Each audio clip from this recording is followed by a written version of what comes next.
नमस्कार मित्रांनो, IPOमध्ये गुंतवणूक करणार आहात का? मग ही बातमी चुकवू नका.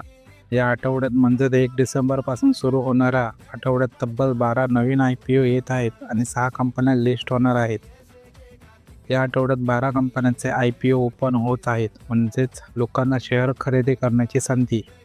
यापैकी काही छोटे SME IPO आहेत आणि काही मोठ्या ब्रँडचे IPO. मार्केटमध्ये सध्या जोरदार उत्साह आहे. त्यामुळे बरेच गुंतवणूकदार IPOमध्ये अर्ज करण्यात उत्सुक आहेत. IPOमध्ये अर्ज करायला UPI ब्लॉक आणि डीमॅट अकाउंट असणे आवश्यक आहे. IPO येणे म्हणजे कंपनी सार्वजनिकपणे गुंतवणूकदाराकडून पैसे उभारते. कमी किमती शेअर मिळवण्याची शक्यता. पण लक्षात ठेवा, प्रत्येक IPO चांगला असतो असं नाही.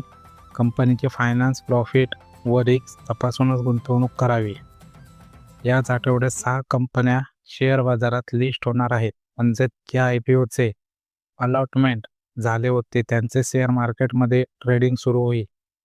लिस्टिंग दिवशी किंमत उडी मारू शकते किंवा खाली जाऊ शकते. त्यामुळे भावनिक निर्णय टाळा.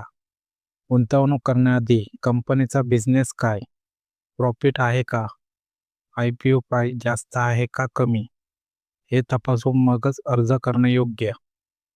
रिटेल गुंतवणूकदारांनी लाभ मिळवा, पण रिस्क लक्षात ठेवा.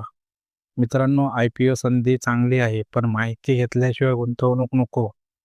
जर तुम्हाला प्रत्येक IPOचे स्वतंत्र विश्लेषण, फायदे, रिस्क, टार्गेट व्हिडिओ हवा असेल तर कॉमेंट करा.